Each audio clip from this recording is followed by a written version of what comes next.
Good morning, good afternoon, everybody. Welcome to our panel discussion today. My name is Peter Perrault. I am the Director and Head of Circular Economy for Enel North America. And our panel topic today is, it's a testament to how old I am because when it was first given the name Circularity IRL, it took me a minute to figure out what IRL stood for, but I realized it's in real life. How circular net zero ambitions are taking hold through action. And super excited to be joined by our three current panelists and hopefully a fourth that'll be logging in just a moment. But very briefly, simply wanted to welcome everybody to Circular City Week NYC. Thank you to the Danish Clean Tech Hub, and thank you to all of our partners that are going to be joining us today. For those of you who may not be familiar with Enel, particularly in North America, I often tell people we're one of the largest companies you've never heard of. We have over 70 million customers globally. We are the #1 producer of renewable energy in the world by installed capacity. We also have enough transmission and distribution poles to reach from the Earth to the Moon 4 times. And in North America, we are one of the top 5 independent power producers of renewable energy with a 100% renewable fleet. We also have our NLX business line, which focuses on solutions for commercial and industrial customers, cities and government, as well as some business to consumer offerings in the e-mobility space. But I don't really want to spend too much time talking about Enel. I really want to set the stage for what our conversation is going to be about today, and then introduce you all to the rest of our panel. So what we'd like to really get to the bottom of in this discussion is what are the fastest ways for cities to decarbonize? We know that circularity can help enable the transition to net zero, but in doing so, it's a very complex topic, and we have to also address issues around resiliency for cities, for businesses, and for communities as a whole. And then finally, when we're looking at this just transition towards circularity for the energy sector, how do we ensure that it's going to be equitable and accessible for everybody? And so just to set the stage, I want to pull from some comments I heard from John, who works with the International Sea Level Institute. And he said several years ago that the term climate change is not specific enough. We have the issue of energy and GHG, greenhouse gas emissions. There's issues around water and weather and temperature, which then impacts ecology and human disease, other species disease, food issues. And then, of course, there's rising sea levels. And there's a lot of different factors that feed into that. But at the same time, we have to be able to articulate the complexity of the challenges that we're facing if we're going to effectively address them. And so you'll be hearing from a number of the panelists about sustainability, and circularity, but also resiliency and adaptation, because we have to take all of these things in as a whole. And so with that, I'm pleased to welcome our panel. I don't know what order it is on everybody else's screen, but first up, I'll say Ilana Judah with Arup is joining us. Thank you, Ilana. She is an architect by training. She was previously the Director of Sustainability at the New York City architecture and urban design firm FX Collective. And she recently joined Arup to lead their resilience practice for the East Geography, and is also the leader of their Circular Economy Skills Network for the Americas. So thank you, Ilana, for joining us. Thank you for having me. If you wouldn't mind, please, one fun fact about yourself that the audience may not know. Well, I'm not sure it's fun, but I started to become really interested in resiliency and climate adaptation when I was supposed to run the New York City Marathon in 2012, and it was canceled due to Hurricane Sandy. And I went to Staten Island instead of starting the marathon. I went there to help clean up, and sort of that started my journey. I ended up running the marathon the following year. It was the first New York City Marathon that's ever been canceled. So that was like I said, not necessarily fun, but an important milestone. Absolutely. Well, thank you for joining us. Next, I'd like to introduce Michael Liebman with the Rocky Mountain Institute. Michael has been with RMI for about 5 years and currently is leading their work in Puerto Rico. He has been in Puerto Rico, or RMI, I should say, has been in Puerto Rico for about 5 years. Michael gets to go there about once a month, which sounds like a pretty sweet gig. But we're going to dig into a lot of the work that they're doing.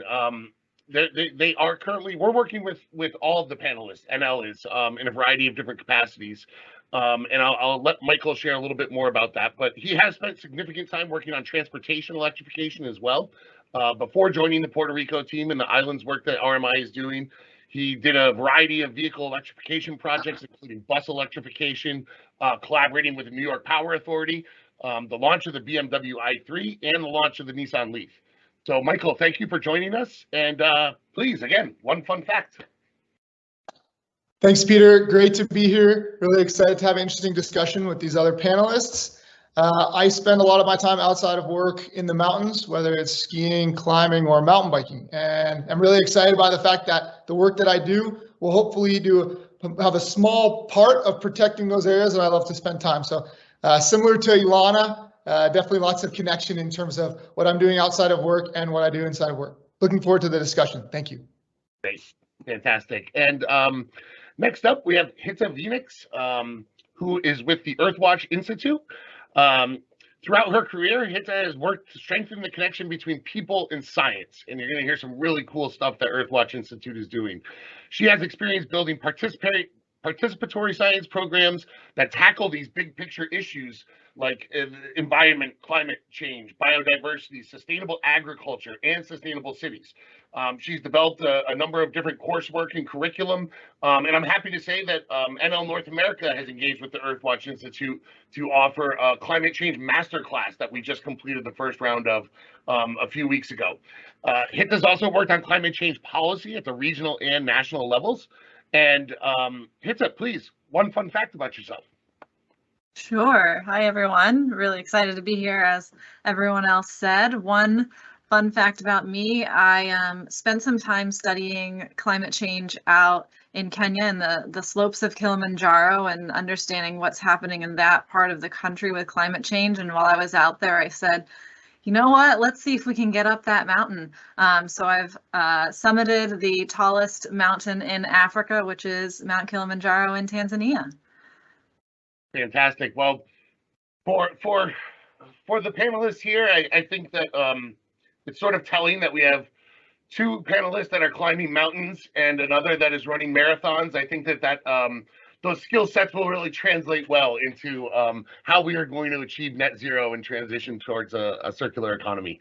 Unfortunately, we're having some technical difficulties with Heather joining at the moment, but Heather Hochrein is the founder and CEO of an organization called EV Match.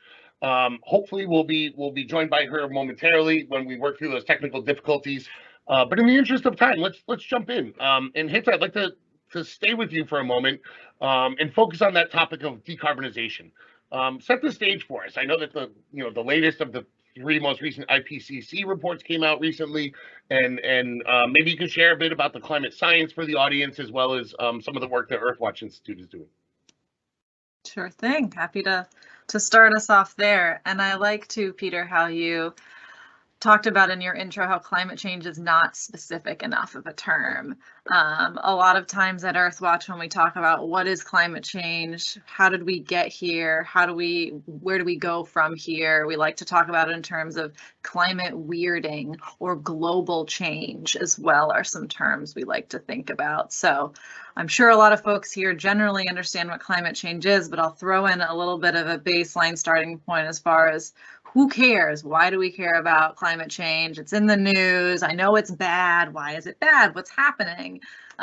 So what we think about with climate change, there's the basics of the science of we're putting things into our atmosphere. It's making the average temperature of the earth go up. And some people think, great, I'm going to have a little more summer. I can play outside. I can do this. I can go hiking. I can go running more, whatever. This sounds great.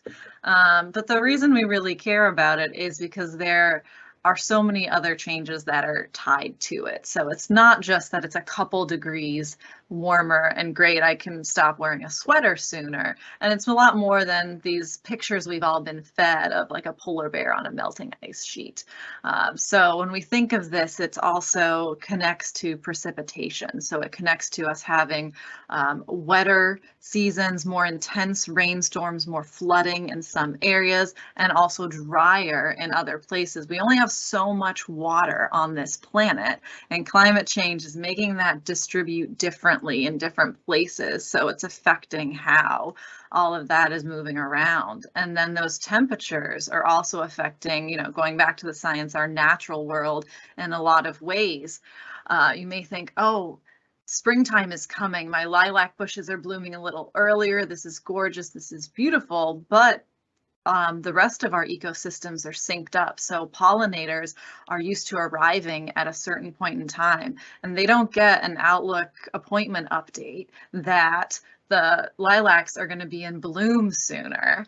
They're arriving at the same time. So climate change brings us these things called ecological mismatches, where you have seasons of different species that depend on each other to survive, that are not necessarily going to get there at the same time, not going to have their food sources that they need.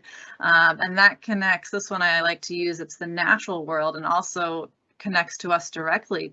That connects right to food. We've all seen food prices go up for various reasons. It's, you know, a lot more human effort has to go into growing our food as climate change happens, as there's less rain in some places, too much rain in other places, less pollinators. That's one that I always find to be one of the super direct aspects of climate change and why we should care. Our health is another reason we should care. When we think about carbon, climate change and these weather aspects gets talked about a lot, but there's also a lot of emissions that are going to the air that we're all breathing. So climate change and carbon and emissions is climate change and then some, because you see in a lot of places that have a lot of carbon emitted, you see higher rates of asthma. It's particularly important among young children and elderly folks and individuals with existing respiratory conditions. So it's something that we think, oh, great, it's convenient, it's some polar bears, whatever, but it connects to our everyday lives in a lot of ways. So that's one of the reasons I care about it. The science is behind it and showing all of these connections. The IPCC is another area to think about. So the IPCC is the International Panel on Climate Change. They've been convening for years and years and years. One of our Earthwatch board members was actually one of the lead authors on the IPCC report that won the Nobel Prize. So I'm always proud of Bill Moomaw for being on our board and helping us stay in line with that. But the IPCC report, what it does is it projects out different climate scenarios that are based on what our emissions could be. So it says, okay, if we do as we're doing now, we see this chart going up, up, up, up of how much we're going to have climate change affecting us between temperature, precipitation, all those knock-on and waterfall effects. If we cut emissions by this much, okay, we'll be here, by this much, by this much. So it gives us a way to measure, okay, how much do we need to do? How much do we need to cut back? And what happens if we, cut back entirely? Are we still okay? Which, as Peter kind of set up, lets us think about, where do we need to develop adaptations to deal with the what's done is done? And where can we put in these mitigations? It's all about adaptation and mitigation with climate change, of how can we put less carbon into the air, less methane into the air, less of all of these chemicals that are making it these kind of different effects that are a harder place to live.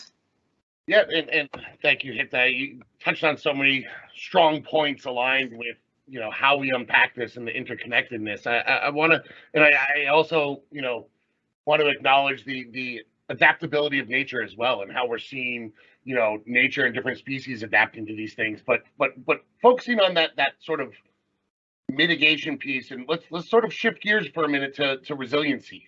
You talked about more water in one place versus less than another. And Ilana, you mentioned, the first ever New York marathon that was not run because of Superstorm Sandy. So talk to us a little bit about, cities' relationships with this specifically, and sort of what we're starting to see in terms of resiliency and planning. I think, I speaking from a corporate perspective, the scenario analysis that the IPCC put out that Hita mentioned, we have an entire group that manages our risk associated with different climate scenarios. And what are you seeing from a city perspective? How are cities viewing this data and using it, and what are some of the approaches that they're taking? Yeah, well, I mean, I think that cities recognize the risks. It started with, I would say, cities that, have coastal exposure. So, New York City, Miami, all the ones that we can imagine worldwide that really started to see the impacts of sea level rise, of storms. Um, so that's kind of, I would say, the first line of interest. But now we're seeing broader issues coming up with respect to resilience in cities. So kind of starting with the sort of coastal flooding and storm surge and sort of those sort of high impact events, we're starting to see issues related to increased precipitation and how that affects stormwater management in cities. So a city like New York, for example, has a very, it's an aging system. Older cities, of course, have older, stormwater systems that the infrastructure was designed to accommodate not only a certain population, but a certain sort of peak precipitation levels. And we see those kind of being tremendously surpassed. And so we're getting issues like overland flooding, basically, that is not necessarily coastal. And that's, of course, also tied to the relationship of hard surfaces and impermeability. So, for example, the less green space we have, whether it's parks, green roofs, anything that will, or even permeable surfaces, soils that can absorb stormwater and manage runoff. And, if sort of development has to be carefully thought of to address how we manage not only increased precipitation, but increased hardening of surfaces. So that's kind of, a second, let's call it, climate hazard. Another thing that cities are facing is the intersection of increasing temperature, so increased heat, and what we call the urban heat island effect. Again, the density of buildings, the number of hard surfaces, the color and the reflectivity of those surfaces. Are those surfaces and the materiality of those surfaces? So what are our sidewalks made out of? What are our buildings made of? How much heat do they absorb? How much heat do they retain? And then even things like what I call sort of that feedback loop of where the hotter it gets, the more air conditioning we're using, and we're rejecting heat into our cities. That heat is being contained to some degree because of those surfaces. So we're seeing sort of an exacerbation of the urban heat island effect.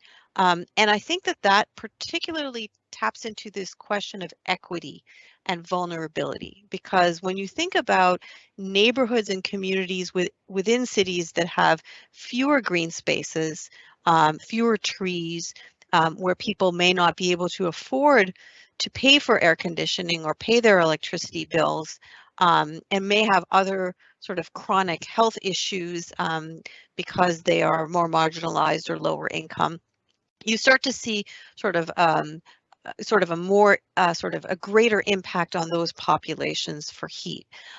So that's kind of, a portrait of some of the issues that cities are facing. I would say if you go to the West Coast or other parts of the country or the continent, you're seeing things like wildfire smoke. And so while the city itself might not be faced with fires, I spent 3 years, just came back to New York City recently and spent 3 years on the West Coast, and, things like asthma, air quality, and impacts of sort of, again, vulnerable populations, whether they're elderly people or people in poor health, and exposure to that smoke within cities. So these are all factors that cities are starting to think about how to manage.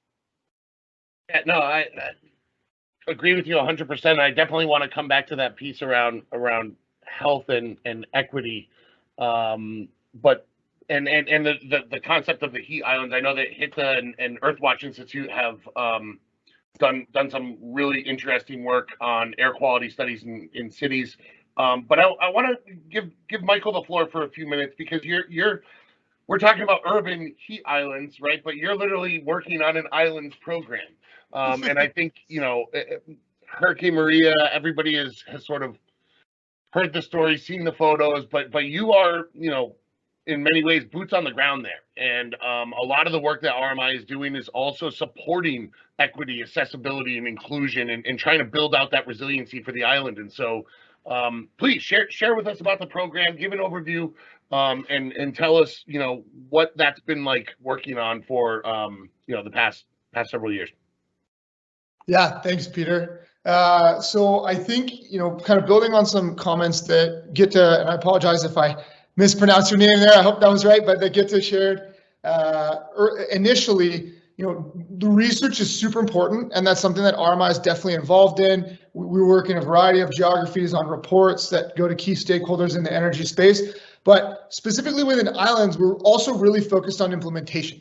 Because having the report that says, okay, this is what we should do is one thing, but then going down to the ground and actually doing it is a different thing, and they're both needed. They're both really, really important. So as Peter said, we're working in island geographies, doing actual projects where we're deploying solar plus storage systems. Sometimes it's at critical facilities like the projects that we're working on in Puerto Rico. Other times it's utility scale at small islands like Montserrat, like Ragged Island, where it's really challenging to get electricity to these areas.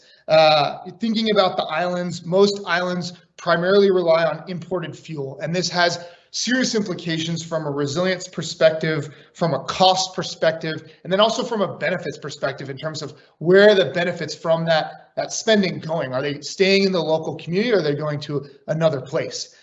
So kind of building on Alana's comment around cost, I mean, one direct example that we encountered actually last week, we're looking at potentially partnering with a bakery that is in a rural area in the interior of Puerto Rico, and they spend $1,600 per month on electricity. And this is a small bakery right next to a neighborhood where a lot of the residents are paying with food stamps or WIC, and I mean, thinking about it, you got to at $2 or $3 a loaf, you got to sell a lot of bread to pay back, that energy bill every month. So this is something I think moving to renewables from an environmental perspective is super, super important, but also from an economic perspective, in a place like Puerto Rico, folks are paying 2 times what the average cost per kilowatt hour is in the United States. And if Puerto Rico was a state, Puerto Rico would have the highest poverty rate in the country. So it's a really, really challenging situation. And what I would say one benefit from that challenge is that because the costs are so high, renewables are much more attractive in terms of versus their competitor. So that gives us the opportunity where we can work with lots of local partners and push them towards renewables, and they're going to be getting savings. Right now in Puerto Rico, what the work that I'm leading and collaborating with Enel, also the Global Energy Alliance for People and Planet, which includes the Rockefeller Foundation and Fundación Comunitaria de Puerto Rico, we're working to deploy solar plus storage microgrids in lower and middle income communities throughout Puerto Rico, specifically at critical facilities. So this includes pharmacies, schools, nonprofit institutions where people are going to go after a storm. And kind of related to what I said previously around the fact that right now with the current energy system, a lot of the benefits are external. We're trying to keep everything as local as possible. So what that means is that we're partnering with local financial institutions that are providing a loan as part of this blended finance package. We're working with local contractors for everything. So roof sealing, for the actual installation. And we want to make sure that all those benefits stay on the island, especially considering the economic challenges that Puerto Rico is facing. And what that means kind of for that bakery owner that I referenced before. So let's say that theoretically they're paying right now, just for easy math, $1,000 a month. With this project that we're collaborating with Enel and the other partners on, the entire cost of their energy is going to be about $850 per month for the next 10 years. So they're going to have a 15% savings from day one.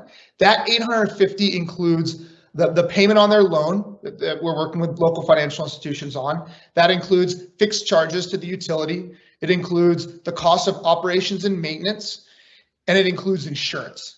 And all in, it's $850. They'll have that payment for 10 years. But the great thing is this solar plus storage system is going to have a lifespan of 25 years if operations and maintenance is done correctly. So we're really excited about the project. And with that, Peter, I'll hand back to you. No, appreciate it. I just want to jump in and sort of highlight something. I mean, we're talking about circularity in real life, and one thing that you sort of highlighted is the amount of different stakeholders involved in these programs, right? You're talking about insurance companies, you're talking about financial organizations, you're talking about the state-run utility and the local baker and the local operations and maintenance person, right? Everybody has to have that sort of voice in that role.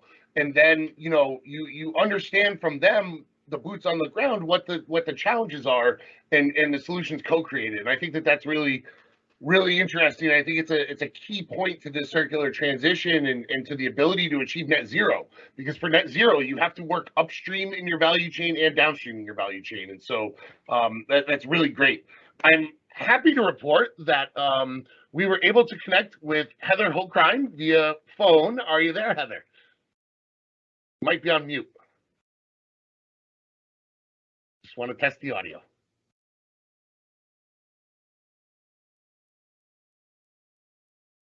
John, are we able to unmute? Yes, there you go. Heather, are you there? Peter, can you hear me?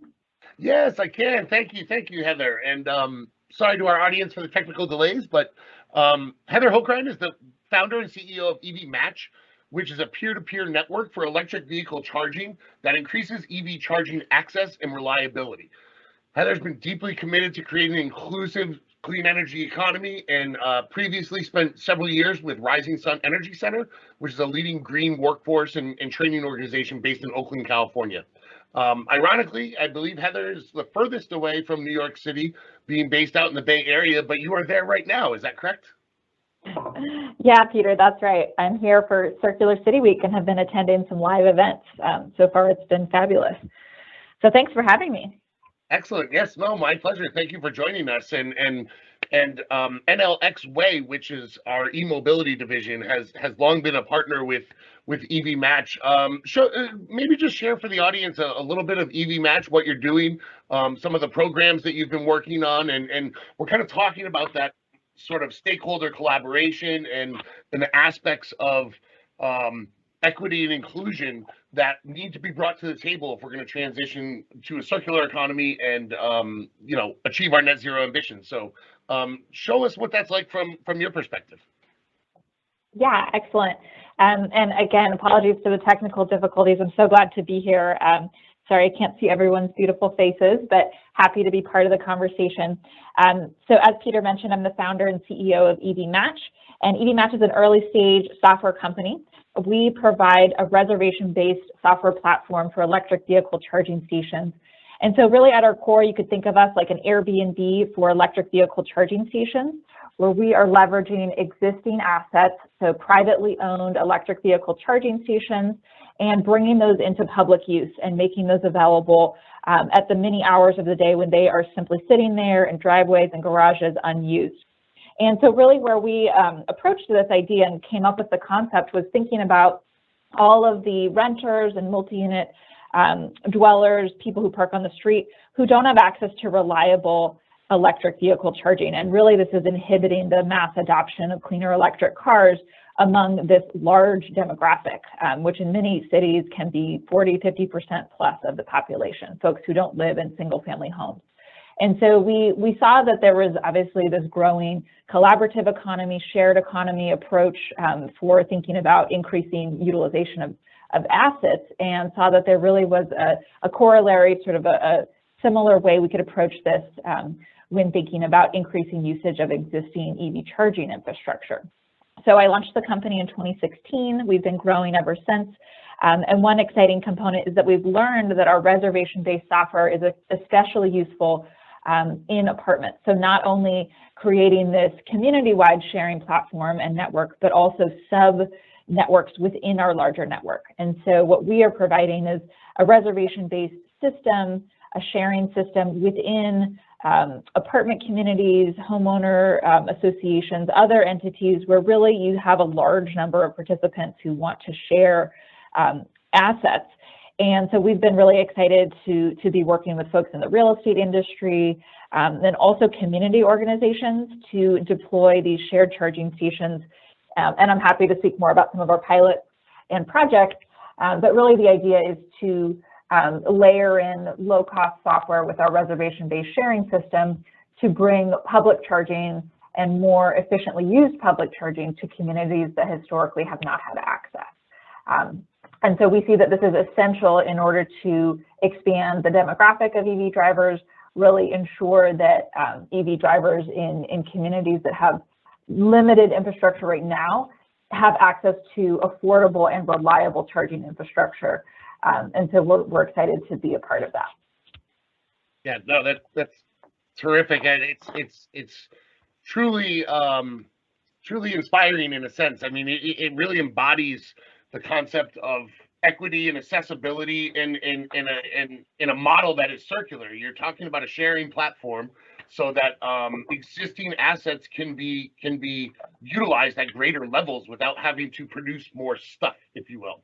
And you know, particularly in those urban environments, we know that many people are parking on the street, which maybe causes them hesitation around transitioning to an EV because they don't know if they're going to have access to those charging stations. Not everybody has a garage that they can park in, or a you know, one car garage or driveway. So it's really great sort of prosumer model that EV Match has introduced to the market.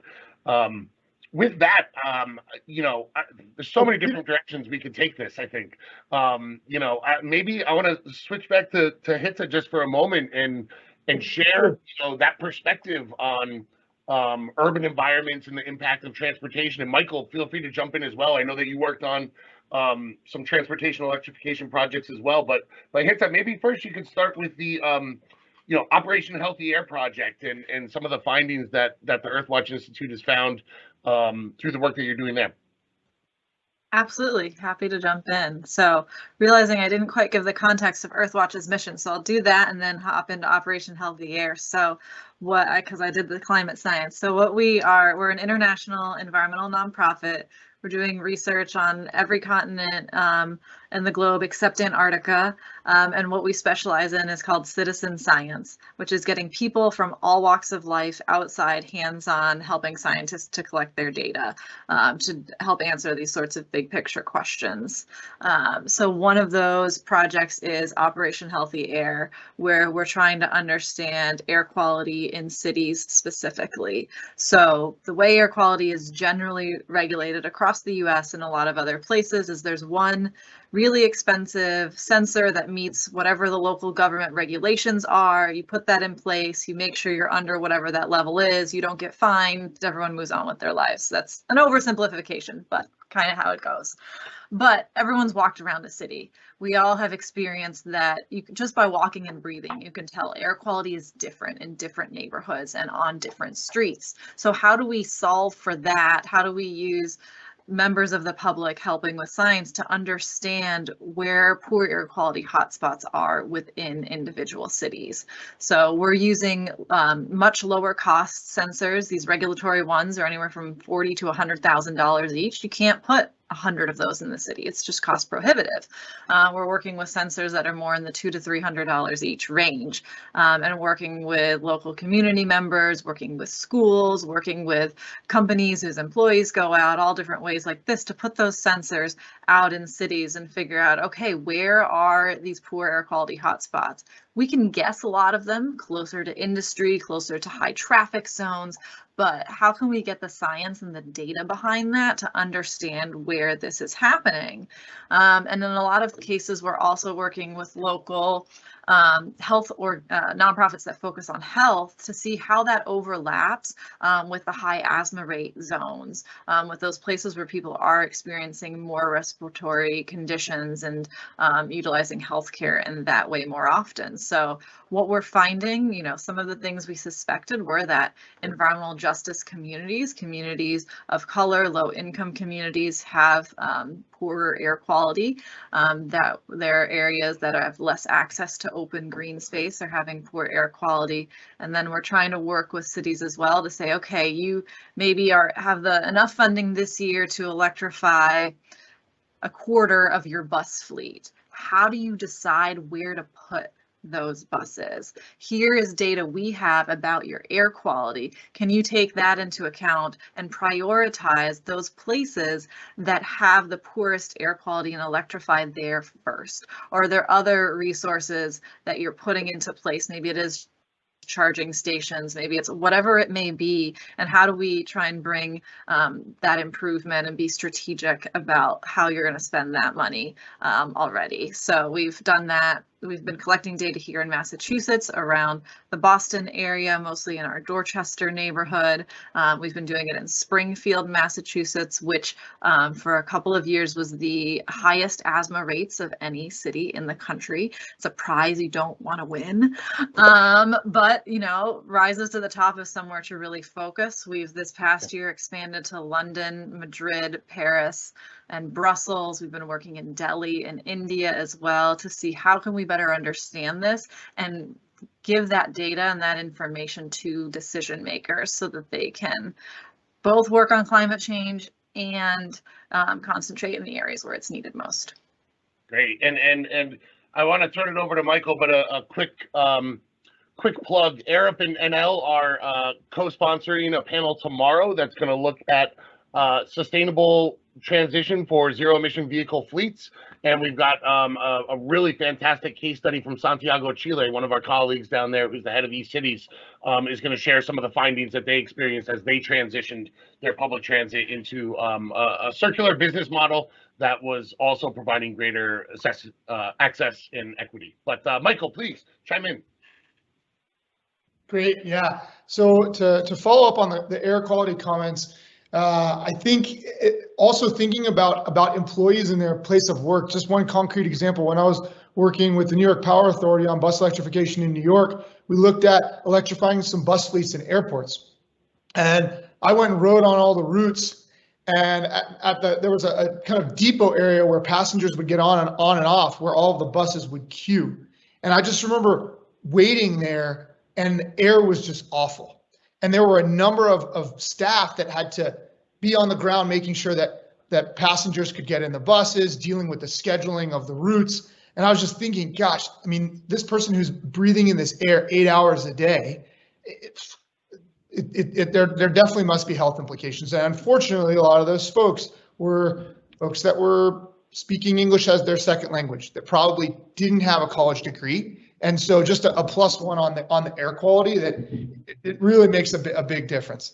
And on a similar theme in terms of equity, kind of going back to Heather's comments, because I did want to just +1 the work that she's doing. I mean, my EV data is a bit dated now because I'm working more on solar plus storage, but I think that in both spaces we're seeing that the folks that often are utilizing these technologies first are the folks with means. So I remember doing some research in the past around EV adoption, and the majority of folks that were buying EVs were couples that both had a college degree, that were generally making over $100,000 in terms of the family income, and they often had 2 vehicles. So charging is one key part of the EV of EV adoption. People aren't going to buy the car unless they can charge it, and solutions like what Heather and the team at EV Match are working on are just awesome, because I think another thing we see is that utilization of charging infrastructure, even in places like the Bay Area, is often low. So anything that we can do to try and get that utilization up, so that folks are using these assets that oftentimes, a DC fast charger is going to cost $50,000 at least, to my knowledge. Maybe those prices have come down in the past couple of years, but to have all this expensive infrastructure sitting unused, whether it's at a house or whether it's at a mall, is not ideal. So just to kind of a +1 to the work that Heather and the team are doing in EV Match in terms of trying to make sure that other folks can utilize this technology, and also make sure that this expensive technology gets used. Quick question for Heather, and then I want to turn it over to Ilana to speak about the sort of city planning aspects that you touched upon with bus routes and things like that. But Heather, does EV Match have any sort of evidence, whether it's anecdotal or you see sort of trends of who is using chargers in terms of, is there an impact when people, because I imagine people are selecting EV Match, they're making a conscious choice, right? And I'm just curious if you have any sort of information on, if you've seen upticks in utilization through the use of your platform, or maybe even a customer says, hey, my neighbor's buying an EV now because we're going to share this charging station or something like that. Yeah, Peter, can you still hear me? Yes. Great. Absolutely. So I will say we have a lot of anecdotal evidence of that. And what I'm looking forward to is having more, having that data really quantified so we can demonstrate, the impacts of the incidence or the presence of a charging station and how that really does drive adoption of vehicles.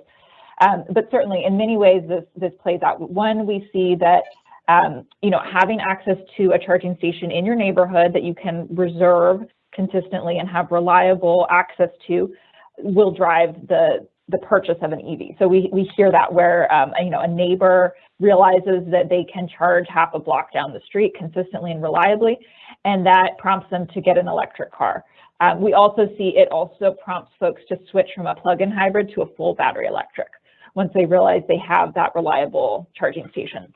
The other aspect, I will say, in communities like Chicago, where we're doing a lot of work in the south and west side, some of these community-based charging stations are the first public charger in the neighborhood. So for example, we have a charger at Plant Chicago, which is a great nonprofit organization in the Back of the Yards neighborhood in Chicago. And there were literally no public charging stations in the neighborhood. And the CBO decided to put in chargers to support their employees and their residents and make them available to the public through a reservation-based platform. And they are hearing from neighbors that, they're learning about electrification from those chargers in the neighborhood, and they're, starting to adopt electric cars. Of course, it doesn't happen overnight, but it's, an education piece at the beginning, sort of an awareness aspect, and then that infrastructure really does drive the purchasing behavior. So we see it both at the neighborhood level as well as at the property level, where, for example, you put in chargers in an apartment building, maybe there's a handful of residents on day one, and they see their neighbors charging. They see what the lifestyle looks like, and it really spurs adoption within that small community. So that's been really exciting for us, and we're looking forward to further quantifying those metrics because we think that it's extremely compelling. Absolutely. Well, I appreciate that. And again, I want to switch over to Ilana because I started to think about some of the work that Arab does with city planning and infrastructure projects when Michael was sharing, the bus route story, if you will. Sort of what has been your sort of perspective? What are cities thinking about? I mean, we're talking about net zero. We're talking about new business models through circularity, the sharing platforms, the product as a service. And then obviously we've got this connection to equity and public health, frankly. And so what are some of the sort of challenges that you think cities are having, but also what are some of the sort of exciting opportunities that have come up? Yeah, I mean, I think that what's really exciting is how we think about cities as, interwoven systems. And so, a challenge, for example, and how we can leverage that interwovenness in order to sort of think about circularity, think about sort of our energy shift and our decarbonization shift. So if you think about New York City, for example, we have instituted this groundbreaking Local Law 97 decarbonization of existing buildings. So that is going to drive electrification, of course, across existing buildings. Existing buildings, we want to keep them. We want to make sure that, they're, of course, huge carbon assets and extremely valuable from a circularity perspective, as well as a decarbonization perspective. But how do we electrify those? Do that in an equitable manner, and so how do we think about the cost of those of that electrification? how do we also ask the questions about resilience and reliability? So, Michael was talking about sort of community energy systems. Can we apply that sort of at the scale of larger cities or cities in general, especially in communities that are more vulnerable and sort of lower income communities? So those questions of connectivity, I think, are critical. And then if we think about electric vehicles, we, at Arup, we think a lot about the question of multimodal transportation. So, we're not just thinking about cars, we're thinking about how people circulate. And of course, a big sort of what we've seen during the pandemic is the rise of electric bicycles, for example, especially in communities where people necessarily can't afford a car. You were talking earlier about the high cost and who's buying electric vehicles or buying electric cars. Well, there are electric bicycles, there's electric buses, but also, how can those batteries be sources of backup power, for example? Those are questions we're asking. For example, in terms of risk and resilience, if we're relying on one source of electricity, coming from a power provider, how do we have redundancy? Can we leverage those batteries, for example? So thinking about those types of connections and how that helps us decarbonize, become more resilient, and become more circular.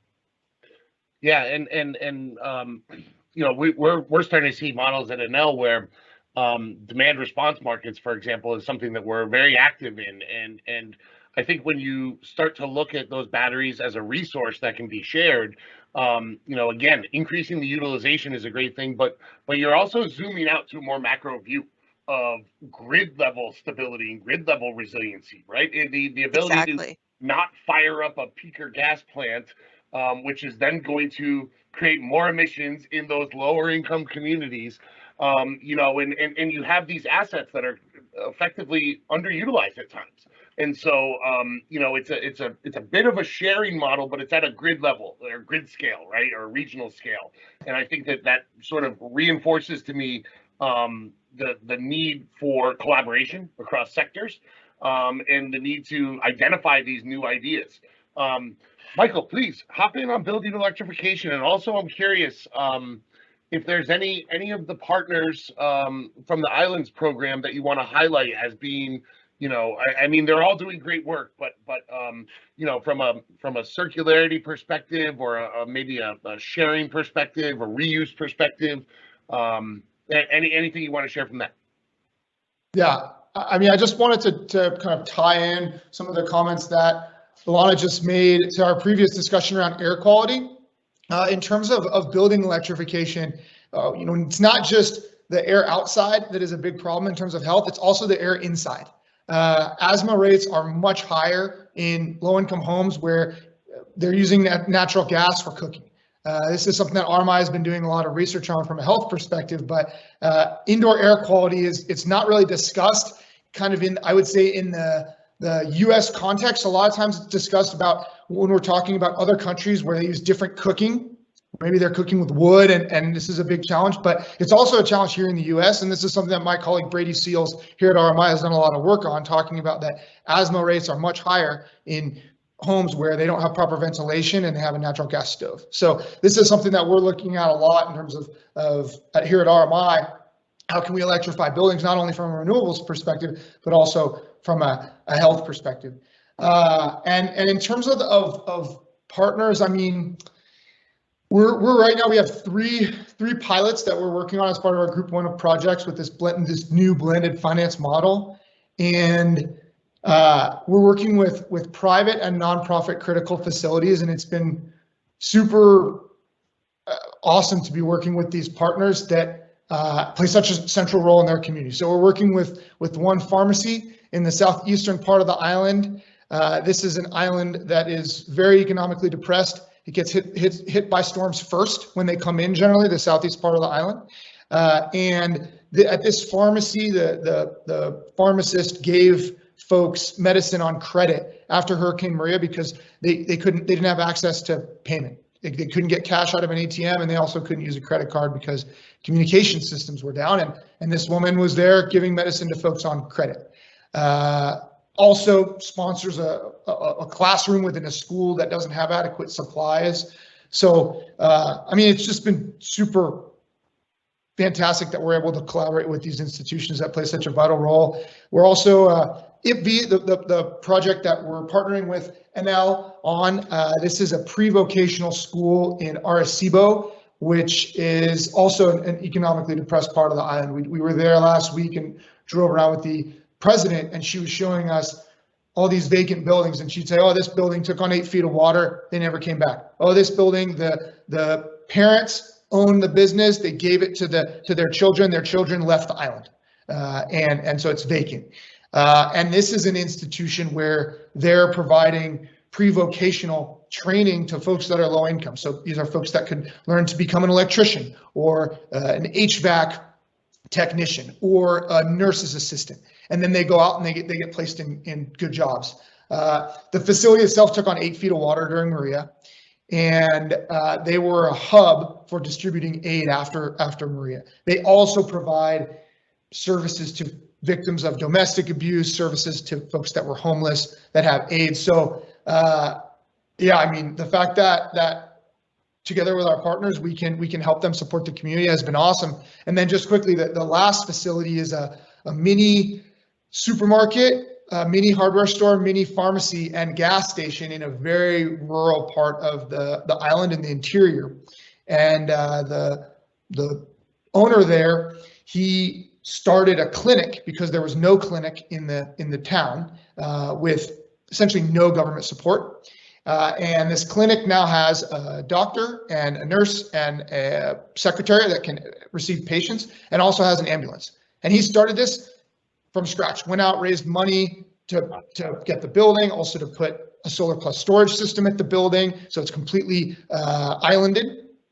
And the owner also, his name is Francisco, he was instrumental in terms of rebuilding bridges that enabled connection between this really rural area and larger cities where folks can go for jobs or for medical care or for schooling or whatever they need. So yeah, I mean, the fact that the interior, Michael, of the island was really one of the hardest hit areas as well, right? I mean, that's amazing work that the partners are doing. And you know, when you mentioned sort of these abandoned buildings, I want to offer Alana the opportunity to speak to that. We talk about that in the city context a lot. Buildings representing this massive amount of carbon and materials stock as well. But first, I want to just highlight that HITA and Earthwatch Institute. You know, share with us a little bit about your citizen science. I feel like maybe this is on the fly, but like Earthwatch Institute can partner with RMI on some citizen science in Puerto Rico, but maybe we'll have to take that one offline. I think for now, just share with us a bit about that. And then I know that you had done some research projects on green infrastructure as well and water in urban areas. Yeah, sure. Yeah, always looking for folks to partner with on citizen science stuff. On that note with citizen science too, I'll get to the green infrastructure. You sparked one more thing, so I'll do 2 quick comments. Michael was also talking about people in different careers and jobs. One of the things we do at Earthwatch as well with our citizen science is we get employees from companies out getting hands-on with our research. And one of the reasons we do that is to get the research actually completed and done. But the other one is we really see that to address climate change, to address circularity, to address all of these things, everyone has a role to play.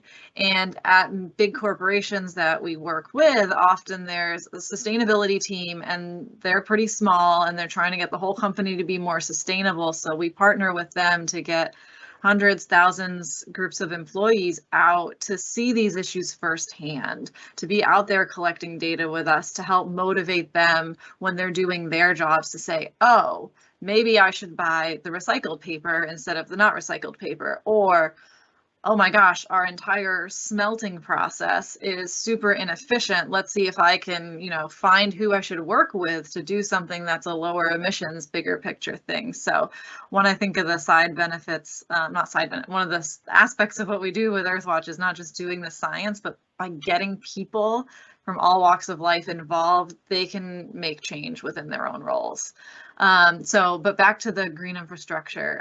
When you're talking, Michael, you're talking about flooding in different areas. It reminded me of a project that we did with HSBC, where we had employees from all over the world in different cities looking at urban flooding. So the way most cities are built across the US, a lot of places, we said, okay, this water's going to come in, let's build a big pipe that takes it and gets it out of here. And that's called gray infrastructure. But one of the things we're seeing with climate change is that we have extreme storm events, flash flooding in a lot more ways, and the natural environment is actually really good at engineering, has been doing it for, millions of years in that way. So we worked on studying how different green infrastructure projects, particularly something called bioswales, where it's basically you take like the size of a parking spot or a half parking spot, and you put certain types of soil and sand in, and you direct that street water into those to filter down and take some of the pressure off of those big pipes that we have under the streets. So we got employees out measuring how well those were working, providing that data back to the cities to see how can we help with this, of these new ideas. And the side, an additional benefit for those is you're bringing trees and plants and beautiful things into those neighborhoods, while also getting water out in a different way, and in a way that takes some of the pressure off of all those pipes that we've got going on under the city. So thought I'd describe a little bit of that as well. No, that's great. It's a thank you, and it brought to mind a recent article I read from Ellen MacArthur Foundation that there was one particular city in Sweden that was found to have 508 tons of copper that was unused underneath the city, and they sort of extrapolated that to all of the EU and said that would equal 3 million tons of copper approximately. And so you think about sort of what's already out there and existing. They said that was enough copper to build 780 more offshore wind farms that are, gigawatts in scale. And so, renewable energy is sort of the upstream enabler of circularity in my mind. And we've got business models like EV Match and product as a service, but extending the life of materials is also another way for us to achieve our net zero ambitions. And so, Ilana, back to you on infrastructure. I believe cement represents what, 8% of global emissions right now, the manufacturing of cement. And as you said, we've got a whole lot of that already out there in the world. And so talk to us a little bit about infrastructure in cities and the build. Yeah, I mean, I want to sort of build on the green infrastructure comment first of all, because that ties very much to what are the hard solutions in terms of resilience, the hardening aspects of things, whether it's concrete or other high embodied carbon materials. And concrete is not necessarily very easy to use, unlike unlike steel. But green infrastructure, as to borrow a comment from a Scrabble fan who's a director of sustainability, green infrastructure is a triple word score. And you are getting reduced heat island, you're getting coastal or flood resilience, you're getting resilience dividends, in terms of beautification. I think there was a study in Nature a few years ago that looked at city blocks in Toronto and how much, what the value of a tree was, and how many more years of life, if you lived in a neighborhood with certain amount of density of trees. So I think that relationship between hard infrastructure and green infrastructure is a critical piece of reducing carbon, associated with things like hardening and concrete and so forth. Of course, there are technologies. I would say that, the first thing is, of course, smart engineering. How do we reduce volume? How do we make sure that we are building something that is, more efficient from a materials use perspective? If we need to build it, if it's absolutely necessary. I think that the next step is to think about alternative materials. So there's a very strong movement now to increase mass timber construction, for example. And there are taller and taller buildings that are being built using, timber, which of course can sequester carbon So, thinking about alternatives, and then tying back to the transportation question, where is this concrete going? Well, a lot of it goes into, foundations, parking, below grade parking, or parking structures. Like, do we need to build that much parking, for example, within buildings in cities? Can we find alternative approaches to transportation to reduce the demand and the need for those high embodied carbon materials? And then, once you do sort of think about having to use them, those materials, like, well, what are the technologies out there? There's a great company called Carbon Cure that's looking at how do you really sort of minimize CO2 within the mix, So I think there's sort of a scalar approach that we need to think about, from a land use planning perspective, and all the way down to, what the material is. Yeah, and you touched on a great point, which I always reinforce when discussing circularity, which is it starts at the design phase. And we know, particularly in North America, with the advent of the interstate highway, there was a lot of flawed design choices made long ago. And as we look, being in the energy sector, I often say the commodities of the energy sector from the previous century are not going to be the same commodities as they are for this century as we look ahead. And similarly, as we talk about cities, it starts with sort of redesigning, revamping. In fact, we unfortunately, COVID stopped another panelist that we were going to have join from an organization called Nature-Based Climate Solutions. And they're doing some really interesting work on overlaying socioeconomic information with heat maps of cities and looking at, urban reforestation as a solution. And our friend there, Brett Cairn, he made a very salient comment, which was, not all carbon is bad, right? And you think about biomimicry, for example, carbon is a building block for nature. It's humans emitting it into the atmosphere, which is causing so many challenges for us right now. But we did get a question from the audience and please, audience, feel free to add more questions into the Q&A window. I wanted to first throw this over to Heather, but then perhaps Hitze, you could touch upon it as well. They said, great focus on community education for circularity. How do we get more people to become influencers? And so I want to start with Heather, because Heather, you're the CEO and founder of a startup. How did you start to drive adoption, and what are some of the ways that we can get more folks thinking about circularity and equity? Yeah, thanks for the question. I think when we think about communities, it's important to look at who are the community anchor organizations. Where do people get information that they trust and meet with their community regularly? And so we often see schools, churches, community-based organizations as very influential, particularly in communities, underrepresented communities of color. And so we've taken a lot of effort to work with those types of organizations, particularly churches.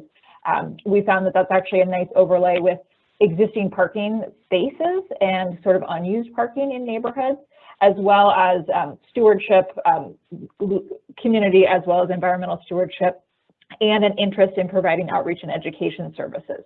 So I think that's one really nice opportunity.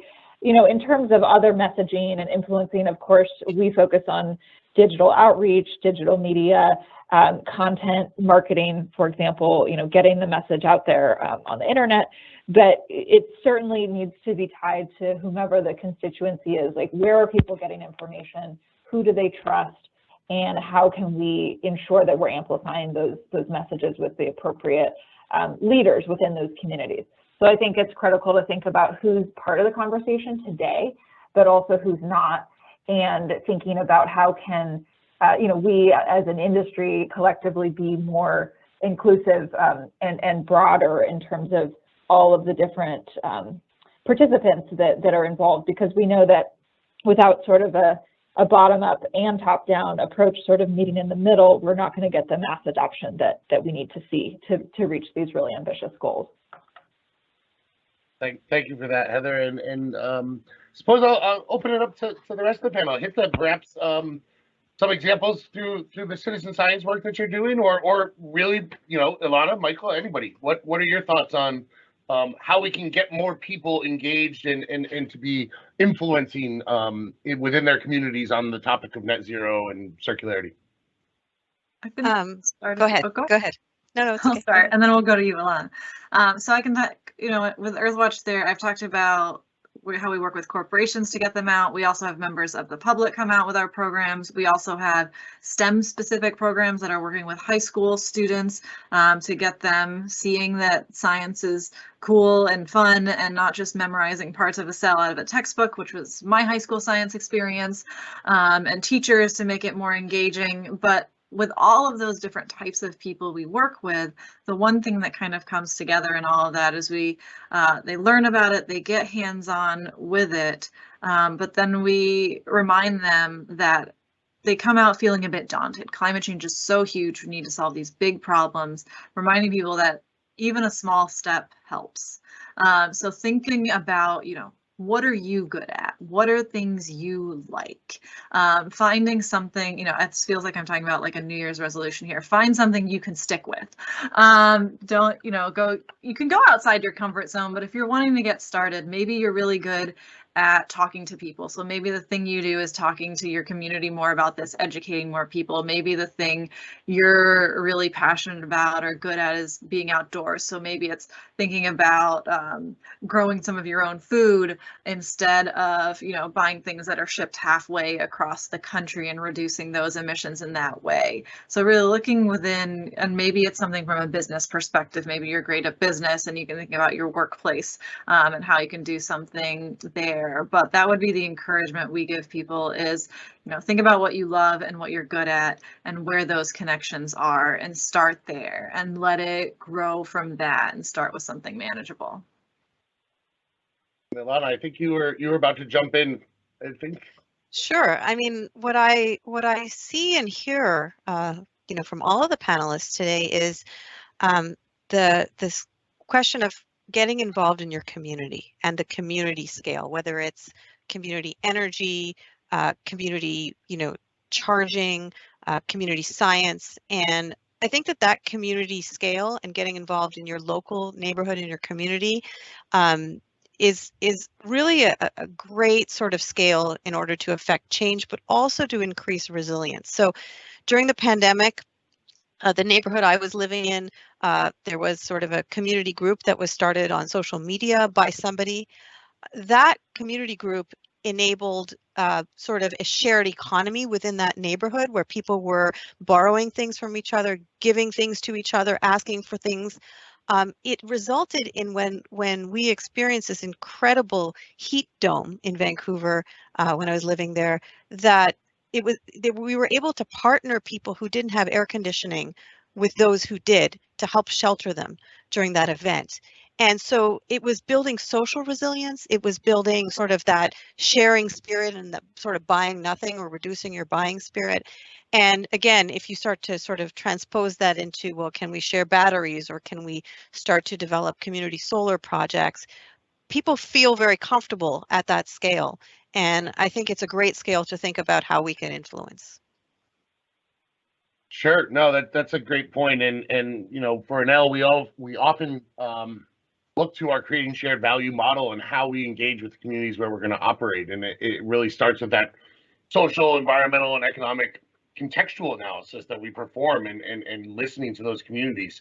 I want to give Michael an opportunity to speak to that as well. You've got some amazing community partners in the Islands program, and you've been navigating some challenging waters, I would say. And so I think that your organization has very skillfully done that. And what's your perspective on the sort of, how do we influence, you're engaging with the community, you're perhaps, didn't traditionally have a big presence there, I don't believe, before coming in. So please share what that's been like. Yeah, thanks.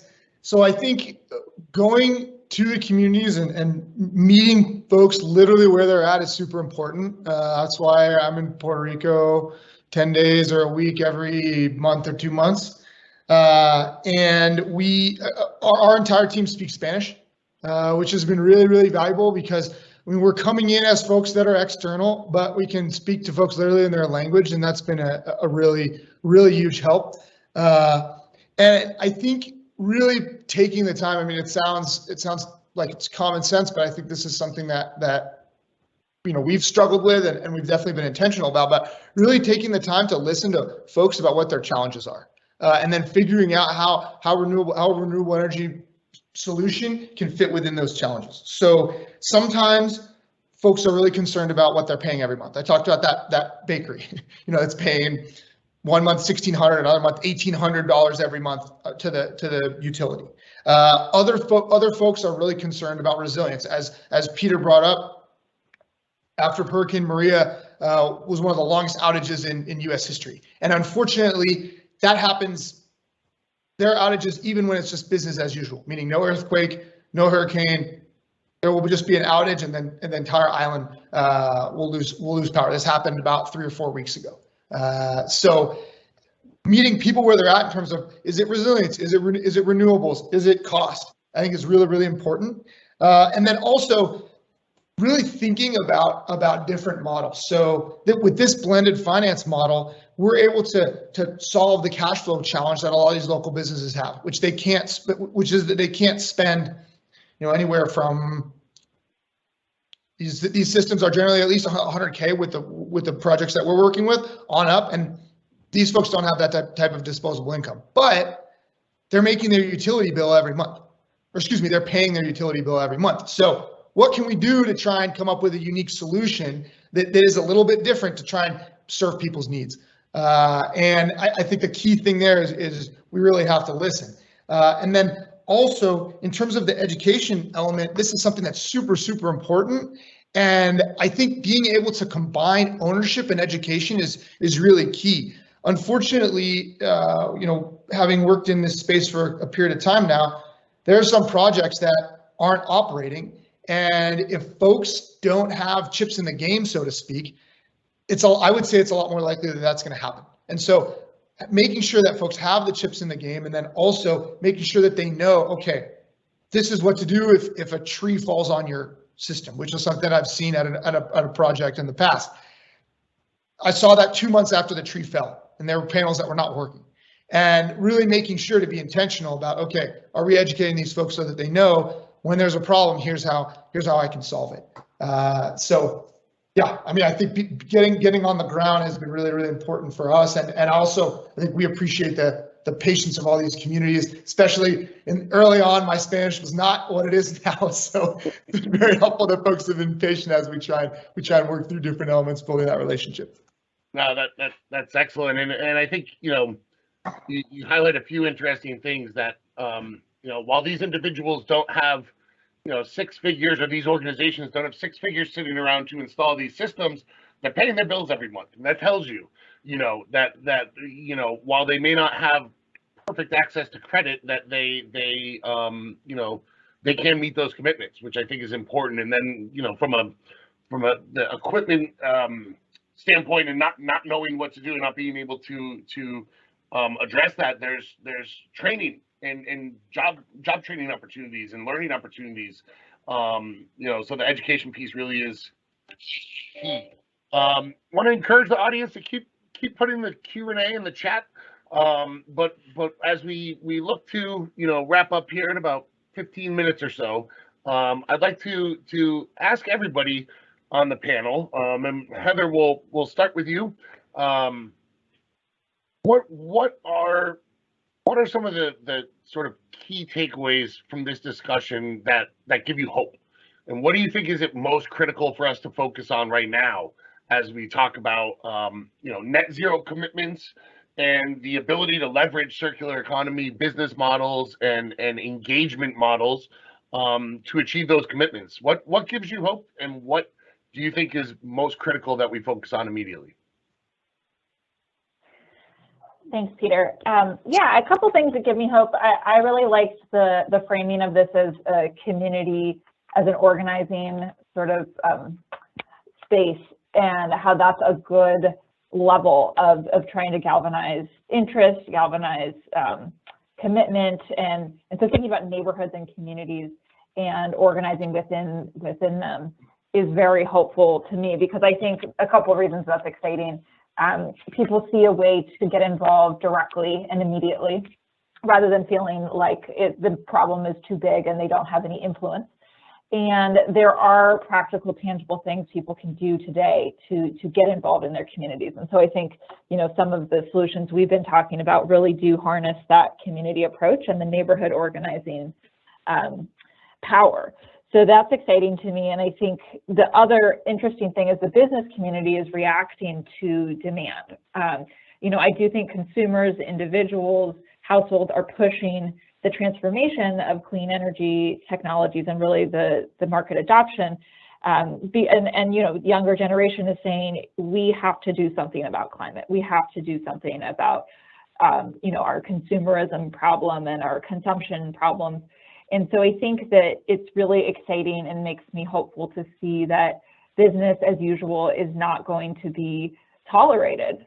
And that what's exciting is that these innovative business models and practices are really coming with opportunity. So of course, opportunity for shared profits, opportunity for better health and environmental outcomes.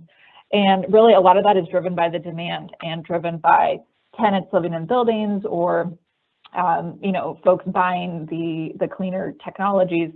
And so rather than having to have this very top-down approach, I'm excited to see that it's really coming from the bottom up, and some of that's been sort of with lack of strong federal policy in the past. And I think that those are going to create solutions that are longer lasting and create more co-benefits for the communities that we live in. So that's inspiring to me.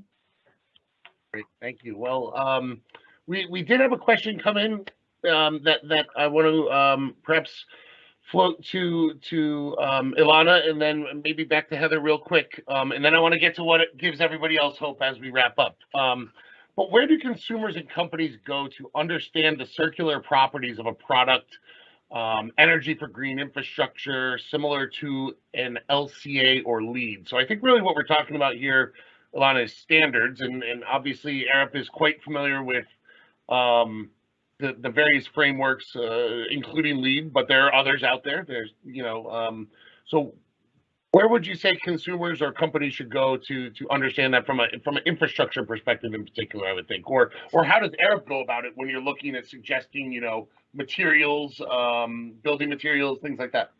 Sure. Well, there are life cycle assessment tools out there. So in construction, there's a tool called EC3, which focuses on embodied carbon. It's an embodied carbon calculator, so it looks a lot at building materials. So when you're specifying for buildings or infrastructure, it's a database that's been developed with, the University of Washington was sort of a key sort of stakeholder in developing that database. So that would be a great starting point. Obviously, there are other, if you're talking about consumer products and so forth, there are other databases, but I would start there. Okay, great. And there's also performance-based standards for infrastructure, the Envision standard. Sure. If you're thinking about sort of broader issues, Envision really gets into how you're thinking about the project, how you're planning, what your resilience and climate goals are, and other aspects. So at sort of at that larger scale, definitely Envision is a great system. And one thing that I would highlight, not to pat myself on the corporate back, but NLX in particular has developed a scoring model for our products around circularity, and we did this in conjunction with a certification body in Italy called RINA, where we look at all aspects of our value chain and try to understand what we're doing that's right from a circularity perspective, and then what levers we have to pull to improve the circularity of those products. And we've done this. We do it within a certain geographic context because there's geographic specificity to the circular economy. But then we also try to implement those solutions and reevaluate. And so we're having many lively discussions internally about standards such as cradle to cradle certification and a host of other things that we hope to share more. Well, I would just add that Arup has a framework for sort of thinking about how to address circularity in buildings, you know, all the way from the first question is, do we need to build this? You know, that fundamental question, or do we need to build it as big, you know, and then sort of working down the chain of questions. So our sort of circular buildings framework would be a good approach if you're thinking from that big picture as well. Sure. And another question we just received that we can certainly go around the horn, but we've spoke to models such as sharing resources, but could the panels share a bit on what cities and other key players need to think about in terms of business models or infrastructure models? Is it about incentives, or is there other areas that we need to consider? I mean, I would say that we need to consider the scope 3 emissions aspect of cities, you know, the consumables and the waste, which is a huge percentage of, you know, our emissions in cities, and the costs associated with managing that waste. I know New York City ships it, you know, ships their garbage out of state, for example, and it's over $1 billion of costs. So, you know, how do we address consumption and waste as part of that circularity question, and you know, what are the tools we can use to tackle that? And that has huge impacts on urban planning as well, and you know, how we can manage our cities if we can manage consumption and waste better. Maybe getting back, if I can jump in here, Peter, to the bus conversation. One of the big takeaways that we had from that collaboration with the New York Power Authority is, even though it's tough really thinking about how can we have a long-term plan so that we have a infrastructure in place that will not need to be changed in 10 years. So especially thinking about bus electrification and charging infrastructure, if you're going to need to trench, as you know, Peter, working on infrastructure projects at Enel, trenching is not cheap. And so when you're doing that, when you're digging that hole, let's make sure that we get the conduit in there that's going to accommodate wherever we're going to need to, or whatever our needs are from a charging perspective in 20 years, not in 5 years. And that's something that a lot of times folks on the vehicle electrification side are thinking, okay, we want to get our first 10 electric buses in the fleet, and then we're going to continue to grow. And it's no, you should really be thinking about where you're going to be at in 20 years and then trench accordingly. So I think this, Mike, I think, you know, you bring up a great point. There's a timeline and a horizon associated with this that I think doesn't often get appreciated, right? And I heard another one of the speakers on a different Circular City Week panel say, you know, what we need to do is we need to sort of redefine value for materials, but also obviously for people. We've had a lot of conversations about community today, and also say that I value, you know, the experience of individuals 20, 30 years from now as much as I value my experience right now. Right, and that's a sort of fundamental mental shift that has to take place. And you know, you got to it a bit with the financing models and how we're able to address that. We've got about 5 minutes right now, and so I'll ask maybe Hita first, and then Ilana and Michael follow up to my questions for Heather. What gives you hope right now? And what is critical for us to really focus on immediately? All right, I'll go on. I'm going to weave two of these together. So on the what can cities do, I just want to give one cool example from the town I happen to live in. My town did sort of a collective bargaining situation where we got a really good rate for all of the residents on fully electric power coming in, rather than individual residents having to buy that. And it's becoming a trend in more and more towns, not big cities, where you can have, you know, an energy committee of residents come together. So for smaller cities and towns, encourage those committees, encourage your residents to come together, come up with ideas, do your own, but let them do some of the work too, because the smaller cities and smaller towns maybe don't have the staffing to do all of that. So that's one kind of on there, use your people, going back to our community side of things. And then what gives me hope?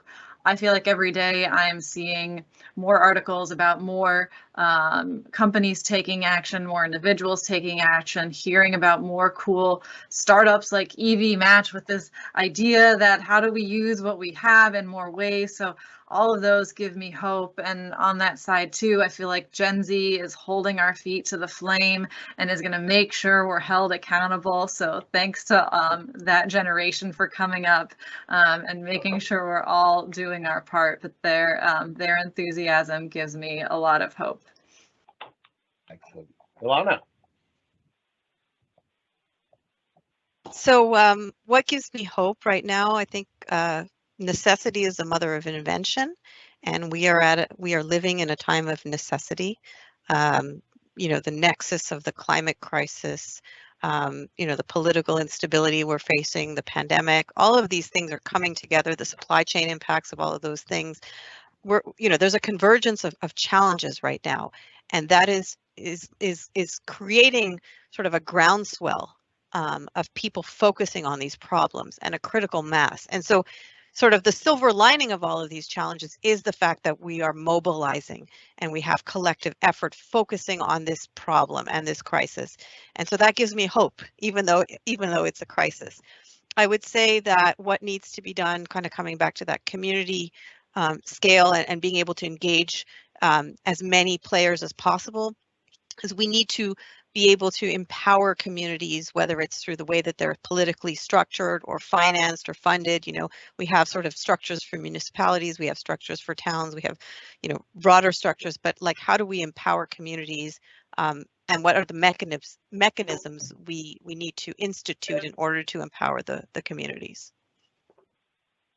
And Michael, round us out, please. Thanks. I think for me, what I've been really encouraged by over the past years is that there's been less of a shift on just numbers and less of an emphasis on just numbers. And there's been a shift to numbers, but in an equitable way. So I think when I joined RMI about 5 years ago, it was how many EVs are we going to get on the road? How many gigatons of carbon are we going to abate? How many chargers are we going to install? And all that's really important. But I think over the last 5 years, there's been a big shift into how are we going to do that? Is it only going to be in those really fancy neighborhoods, or are we also going to be getting the EV chargers put in lower and middle income neighborhoods? Are folks who make a lot of money going to be the only ones that get a solar plus storage system at their home or business? Or are we going to be inclusive and be thinking about other folks that may not have as many resources? For me, I think that's been really encouraging, the kind of shift around equity as we're thinking about the energy transition. And I think it really is needed, because if we think about the scale of the problem, the folks that have a lot of resources, if we just serve them, we're not going to be able to hit the numbers that we need to hit. So I think it's really great that we're widening the scope and really focusing on all different people to make sure that it's an inclusive energy transition. Well, we thank you all panelists very much for joining. We could probably go on for another hour, but I wanted to simply try to summarize a little bit what we discussed today. Climate change is complex, and it's not enough to just use the term climate change. We have energy and emissions issues. We've got water, extreme weather, and the challenges associated with human health and all of these interconnected issues. And so we sort of think about, yes, we absolutely have to decarbonize, and one method to do that is to electrify and to ensure that it's renewable energy, but we have to address sustainability, adaptability, and resiliency as unique but interrelated problems. But the biggest takeaway for me was collaboration and putting the human at the center of the discussion. We heard about education opportunities, unique financing models, new business models, science that's being done, people science, how to address it in the health environment.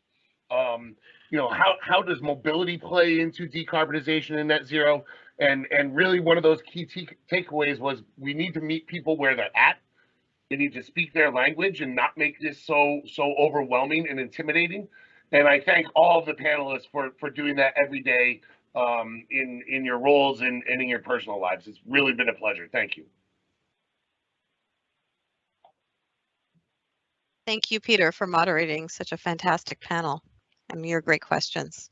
My pleasure. And for the audience, please check out more Circular City Week Events that are coming up, I believe Enel's got about 8 more that are kicking off this week, including the Inclusive Circular City Symposium with our partner Pixar Global, which is having a session on Mexico City right now. We've got an Air Up and Enel panel on zero emissions vehicle transitions tomorrow afternoon, and a host of others that you can find on the website.